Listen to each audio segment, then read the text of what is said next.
బాలీవుడ్ లో నిజ జీవిత ఘటన ఆధారంగా సినిమాలు వస్తున్నాయి. అందులో కొన్ని సినిమాలు కాంట్రవర్సీకి కేర్ ఆఫ్ అడ్రస్ గా మారితే మరికొన్ని ప్రేక్షకులను ఆలోచింపజేస్తున్నాయి. 2022లో the Kashmir files movie Bollywood లో పెద్ద సంచలనమే క్రియేట్ చేసింది. ఈ సినిమాపై కొన్ని వివాదాలు రేగిన పెద్ద విజయమే సాధించింది. ఆ మరుసటి ఏడాది లవ్ జిహాదీ బ్యాక్ డ్రాప్ తో వచ్చిన ది కేరళ స్టోరీ సినిమాపై వివాదం చెలరేగింది. సుదీప్ తో సేన్ డైరెక్షన్ లో వచ్చిన ఈ మూవీ ఇండస్ట్రీతో పాటు పొలిటికల్ గాను సంచలనాలు రేపింది. ఇప్పుడు ఈ సినిమా 71వ నేషనల్ ఫిలిం అవార్డ్స్ లో 2 పురస్కారాలు దక్కించుకుంది.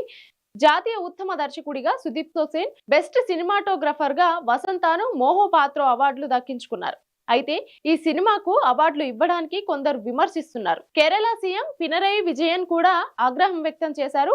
ఈ సినిమాకు అవార్డు ఇవ్వడం అంటే ఇది కేరళను అనుమానించడమేనని ఆరోపించారు.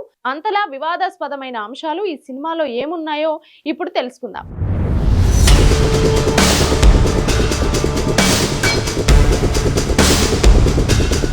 2018 నుంచి 19 మధ్యలో కేరళలోని హిందూ మహిళలను లవ్ జిహాదీ పేరుతో ట్రాప్ చేసి ఇస్లాంలోకి మార్చి వారిని అక్రమంగా ఐసిస్ యుద్ధ ప్రాంతాలకు తరలించారనే కథనాల ఆధారంగా ది కేరళ స్టోరీ సినిమాను తీశారు. కేరళలో దాదాపు 32,000 మంది మహిళలు తప్పిపోవడం వెనుక జరిగిన నిజ జీవిత సంఘటనల ఆధారంగా ఈ సినిమాను తీశారు. అలా వెళ్లిపోయిన మహిళలు ఇస్లాం తీవ్రవాద గ్రూపుల్లో చేరినట్టు సమాచారం. వారిని అక్కడ సెక్స్ బానిసలుగా మార్చినట్లు కథనాలు వచ్చాయి. ఈ కథనాల ఆధారంగానే డైరెక్టర్ సుదీప్ తో సేన్, బాలీవుడ్ ప్రముఖ నిర్మాత విపుల్ అమృత్ లాల్ షా ది కేరళ స్టోరీ సినిమాను మొదలుపెట్టారు. స్టోరీ విషయానికొస్తే కేరళకు చెందిన 3 విద్యార్థినిలు ఓ నర్సింగ్ కాలేజీలో స్టూడెంట్లు. వీరు ఉండే హాస్టల్ రూమ్ లోనే అసిఫా అనే మరో యువతి కూడా ఉంటుంది. ఐసిస్ లో అండర్ కవర్ అయిన అసిఫా అమ్మాయిలకు మాయ మాటలు చెప్పి మతం మార్చే మిషన్ లో పనిచేస్తుంటుంది. ఇందులో భాగంగా 2 అబ్బాయిలను రంగంలోకి దింపి గీతాంజలి, శాలినిలు ప్రేమించేలా ప్లాన్ చేస్తుంది. రమీజ్ ప్రేమలో పడిన శాలిని ప్రెగ్నెంట్ అవుతుంది. పెళ్లి చేసుకోమని అడిగితే మతం మార్చుకుంటే వివాహం చేసుకుంటానని చెప్తాడు. దాంతో చేసేదేమీ లేక రమీజ్ ను పెళ్లి చేసుకొని మతం మార్చుకుంటుంది. కొన్ని రోజులకు అతడు ముఖం చాటేయడంతో ఇసాక్ అనే మరో యువకుడితో కలిసి భారత్ నుంచి సిరియాకు వెళ్తుంది. అక్కడికి వెళ్ళాక తను మోసపోయానని తెలుసుకున్న శాలినికి ఎదురైన ఇబ్బందులు ఏంటి, అక్కడి నుంచి ఎలా బయటపడింది, అసిఫా మాటలు విన్న నీమా, గీతాంజలి ఏమయ్యారు?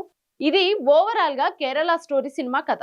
శాలినిగా ఆదా శర్మ, నీమాగా యోగితా బిహానీ, గీతాంజలిగా సిద్ది ఇద్నాని, అసిఫాగా సోనియా బలాని నటించారు. ఈ సినిమాలో నటిస్తున్న టైంలో హీరోయిన్ ఆదా శర్మ సైతం ట్రోలింగ్ కి గురైంది.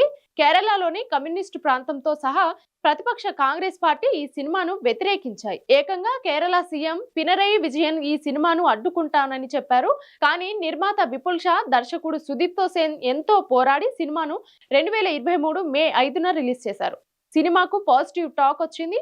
ఇప్పుడు 71వ జాతీయ అవార్డులో సత్తా చాటింది. జాతీయ ఉత్తమ దర్శకుడిగా అవార్డు రావడంపై డైరెక్టర్ సుదీప్ తో సేన్ స్పందించారు. 10 ఏళ్ల పోరాటానికి ఈ అవార్డు నిదర్శనమన్నారు. సినిమాకు బెస్ట్ మూవీగా అవార్డు ఇచ్చి ఉంటే ఇంకా సంతోషించేవాడేనని చెప్పుకొచ్చారు. ది కేరళ స్టోరీలో లీడ్ రోల్లో నటించిన ఆదా శర్మ కూడా ఆనందం వ్యక్తం చేసింది. ఈ మూవీ చూసి ఎమోషనల్ అయిన వారితో పాటు దీన్ని ట్రోల్ చేసిన వారికి కూడా ఆమె థ్యాంక్స్ చెప్పింది. అయితే ఈ సినిమాకు అవార్డులు ఇవ్వడంపై వస్తున్న విమర్శలపై జ్యూరీ మెంబర్ అశుతోష్ గవార్కర్ స్పందించారు. సినిమాటోగ్రఫీ అవార్డు ఇవ్వడానికి గల కారణాన్ని వివరించారు. ఇందులో సినిమాటోగ్రఫీ చాలా స్పష్టంగా ఉందన్నారు. సినిమాకు తగినట్లు ఉందని, దానిని మాత్రమే పరిగణంలోకి తీసుకున్నట్లు తెలిపారు. అందుకే అవార్డు ఇచ్చినట్లు వెల్లడించారు.